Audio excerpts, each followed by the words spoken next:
اندر موجود خود باہر. پورے شہر میں ٹہلتے ٹہلتے ٹہلتے منڈی میں پہنچے, گلے کی منڈی میں. دیکھا کیا کہ لوگ گندم کی ایک ایک بوریاں اٹھا کے اپنے کاندھے پہ لے کے جا رہے ہیں,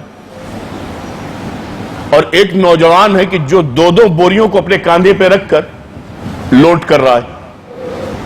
سلطان غزنوی پریشان ہوئے, یہ تو ناانصافی ہے, ایک بوری کو دو دو لوگ مل کے اٹھا رہے ہیں اور یہ اکیلا نوجوان دو دو بوریوں کو اٹھا رہا ہے, ضرور اس کا آقا اس کے ساتھ سختی کر رہا ہے. سلطان غزنوی ٹہلتے ٹہلتے آرام سے آئے اور دھیان سے اس نوجوان کے چہرے کی جانب دیکھا تو بہت حسین و جمیل چہرہ, سر پہ امامہ بندھا ہوا, پھٹے پرانے لباس میں, ٹوٹی سی ایک چپل پہنا ہوا ہے, اور جب بوریوں کو اٹھا کے اس نے کاندھے پہ رکھا ہے تو زبان سے کچھ پڑھ رہا ہے, زبان چل رہی ہے اور ہونٹ ہل رہے. کیا پڑھ رہا ہے سمجھ میں نہیں آ رہا ہے, کیا پڑھ رہا ہے سمجھ میں نہیں آ رہا ہے. اور بوری کاندھے پر ضرور ہے لیکن ایسا لگ رہا ہے کہ کاندھے سے اوپر ہے. سلطان غزنوی نے اس کو ابزور کیا, خاموشی سے اپنے روم میں واپس آئے, پھر ڈریس چینج کیا, فاخرانہ لباس پہنا, شہنشاہی کا لباس, تاج لگایا, آ کے بیٹھ گئے اور اپنے کوتوال کو بلایا کہ فلاں فلاں مارکیٹ میں جاؤ, فلاں کی دکان کے اوپر ایک نوجوان ہوگا اس طریقے کا ہے, اس کو اور اس کے مالک کو لے کر میرے پاس آؤ. پولیس والے پہنچے, کوتوال پہنچا. آڑت والے نے سنا کہ سلطان نے بلایا, گھبرا گیا کہ میں نے غلطی کیا کی کہ اچانک بلا لیا. اس پلے دار کو بھی بلایا گیا, سلطان غزنوی کے سامنے کھڑا کیا گیا. سلطان غزنوی نے سب سے پہلا سوال اس نوجوان سے کیا کہ اے نوجوان بتاؤ, سب ایک بوریاں اٹھا رہے تھے اور کچھ ایسے تھے کہ ایک بوری کو دو دو مل کے اٹھا رہے تھے, کیا ان کی اجرت اور تمہاری اجرت میں فرق ہے؟ اس نے کہا نہیں, ایک برابر میرا آقا ہم سب کو دیتا ہے. پھر وہ ایک بوری اٹھائے, تم دو بوری اٹھائے. کہا اس کی وجہ یہ ہے کہ جب میں فکر معاش کی تلاش میں اس شہر میں آیا, کوئی مجھے پوچھنے والا نہیں تھا, تو سب سے پہلے میرے اسی آقا نے مجھے نوکری دی. ایک اپنی محنت جو میں مزدوری کر رہا ہوں اس کا صلہ, اور دوسرا اس نے میرے ساتھ رحم دلی دکھلائی, اس کی وجہ سے میں ایک بوری اور اٹھاتا ہوں. ایک تو میں اپنی مزدوری کے صلے کے لیے اٹھاتا ہوں, جو مجھے پیسہ ملتا ہے اس کی اجرت, ایک جو اس نے مہربانی کی اس مہربانی کا بوجھ اتار رہا ہوں. سلطان غزنوی منہ دیکھنے لگے, بولے نوجوان نام کیا ہے؟ کہا میرا نام ایاز ہے. میرا نام ایاز ہے, دیار غیر سے آپ کے شہر میں آیا ہوں, فکر معاش کی تلاش میں, غریب ہوں, ناچار ہوں, اس لیے سلطان آیا میں. کہا نوجوان یہ بتاؤ, جب تم اپنے کاندھے پہ بوری اٹھا رہے تھے تو تم کچھ پڑھ بھی رہے تھے؟ کہا جی پڑھ رہا تھا. کہا کیا پڑھ رہے تھے؟ کہا سورہ بقرہ کی تلاوت کر رہا تھا, قرآن عظیم کی تلاوت کر رہا تھا. جب میں تلاوت کرتا ہوں تو پھر مجھے ہوش نہیں رہتا ہے کہ ایک بوری اٹھا رہا ہوں کہ دو بوری اٹھا رہا ہوں کہ 100 بوری اٹھا رہا ہوں. کہا تم حافظ ہو؟ کہا جی الحمدللہ میں حافظ ہوں. قاری ہو؟ کہا قاری بھی ہوں, اور ساتھ ساتھ میں عالم دین بھی ہوں.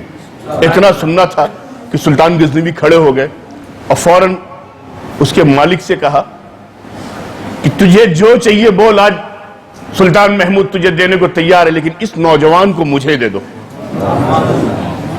وہ کیسے انکار کرے؟ انکار کرے تو سلطان کی تلوار سامنے. کہا حضور مجھے کچھ نہیں چاہیے, مجھے خوشی ہے کہ میرے یہاں کام کرنے والا اتنا بڑا عالم میں سمجھ نہیں پایا, اس نے اپنی بات کو چھپا کے رکھا. ہاں آپ کے توسل سے میں آج معافی کا طالب ہوں. قدموں پہ گرا, معافی مانگا. سلطان محمود غزنوی نے اس نوجوان ایاز کو اپنے پاس رکھا.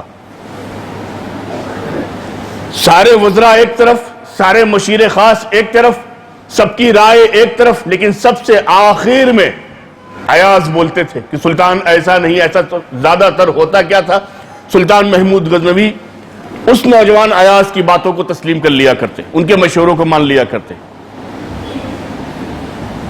لوگوں کے دلوں میں چیمے گوئیاں آنے لگی۔ ایک مرتبہ سلطان غزنوی کے پاس ایاز موجود، دونوں اکیلے، کوئی تھا نہیں، سلطنت کے سارے کام نپٹ گئے تھے۔ اچانک بادشاہوں کے مزاج بھی طرح طرح کے، سلطان غزنوی اچانک بول رہے، ایاز آج میری یہ خواہش پوری کر دو۔ بولے حضور فرمائیے۔ کہا یہ جو تمہارا یہ لباس ہے، فقیرانہ لباس، اس کو اتار کے آج میرا یہ لباس پہن کے تم میرے تخت پہ بیٹھو، میں دیکھنا چاہتا ہوں تم دکھتے کیسے ہو۔ اپنے وقت کا سلطان کہہ کیا رہا، ایاز تم آج میرے تخت پہ بیٹھو میرا لباس پہن کر۔ حضرت ایاز نے ہاتھ جوڑا، سلطان یہ کام مت کروائیے۔ کہا دیکھو ابھی تم نے وعدہ کیا ہے۔ سلطان غزنوی اپنے لباس ہی جیسا ہو بہو لباس فوراً منگوایا اپنے خادم سے، ایاز کو دیا، پہنو۔ حضرت ایاز نے پہنا، تاج لگایا، اور جب سلطان کے تخت پہ بیٹھے سلطان نیچے کھڑے۔ سلطان محمود غزنوی نیچے کھڑے ایاز کو دیکھ رہے ہیں، دیکھ رہے۔ ایاز نے پوچھا سلطان کیا دیکھ رہے؟ کہا ہے ایاز کاش کہ آج میں تمہاری جگہ پہ وزیر رہا ہوتا، مشیر رہا ہوتا، اور تم میری جگہ پہ سلطان رہے ہوتے تو میرے تخت کی شان کچھ اور ہوتی۔ لیکن اب جب بھی تم دربار میں میرے آؤ گے یہ والا لباس پہن کے مت آنا، جو لباس میں تم میرے تخت پہ بیٹھے ہو ایسے ہی شہنشاہی کا لباس پہن کے تمہیں آنا۔ حضرت ایاز نے انکار کیا تو سلطان محمود غزنوی رحمۃ اللہ تعالیٰ نے کہا یہ میرا حکم ہے ایاز، میری خواہش ہے، میری منشا ہے کہ جس لباس میں میں رہوں ویسے ہی لباس تم پہن کر آیا کرو۔ ایاز اسی انداز سے چلنے لگے۔ لوگوں میں چیمی گوئیاں ہوتی رہی، جلن بڑھتی گئی کہ ہم لوگ اتنے زمانے سے سلطان کے قریب، سلطان کبھی ہم لوگوں کے اوپر نظر التفات نہ ڈالی، ایاز ابھی چند مہینے چند سال ہوئے آئے ہوئے اتنا بڑا مرتبہ لے گیا، چلو اب اس کی کمی نکالو۔ ایک کمی معلوم پڑ گئی۔ کمی کون سی؟ کہ ایاز کے گھر کے اندر جو بچے چھوٹے تھے ان بچوں سے پوچھا یہ بتاؤ بیٹا تمہارے ابا جب سلطان کے پاس سے آتے تو گھر کے اندر کیا کیا کرتے ہیں؟ تو ایک بچے نے بتلایا تھوڑی دیر ہم لوگوں کے ساتھ کھیلتے ہیں، بات کرتے ہیں، پھر ماں کے پاس بیٹھتے ہیں، اس کے بعد وہ اپنے حجرے میں چلے جاتے ہیں وضو کر کے، پوری رات دروازہ بند رہتا ہے، باہر نہیں نکلتے ہیں۔ کہا حجرے میں کیا ہے ان کے کمرے کے اندر؟ کہا ایک بہت بڑا صندوق ہے، اس میں ہمیشہ تالا دو لگا رہتا ہے۔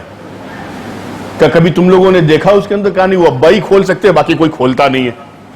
وہ موقع ملا سب جا کے سلطان غزنوی کے پاس شکایت پہ شکایت، وہ ماننے کو تیار نہیں۔ جب زیادہ پریشر پڑا، زیادہ بات بڑھ گئی، زیادہ شکایتیں ہونے لگی تو سلطان غزنوی نے فرمایا ٹھیک ہے آج کی رات میں خود چلوں گا۔ ادھر ایاز اپنے گھر پہنچے، آدھی رات کا وقت جب گزر گیا تو سلطان غزنوی اپنے وزراء، اپنے مشیر، اپنے تمام بڑے بڑے جو آفیسران تھے، جو کوتوال تھے، ان کو لے کر پہنچے ایاز کے گھر۔ کنڈی کو کھٹکھٹایا، اندر سے ان کی اہلیہ نے پوچھا کون؟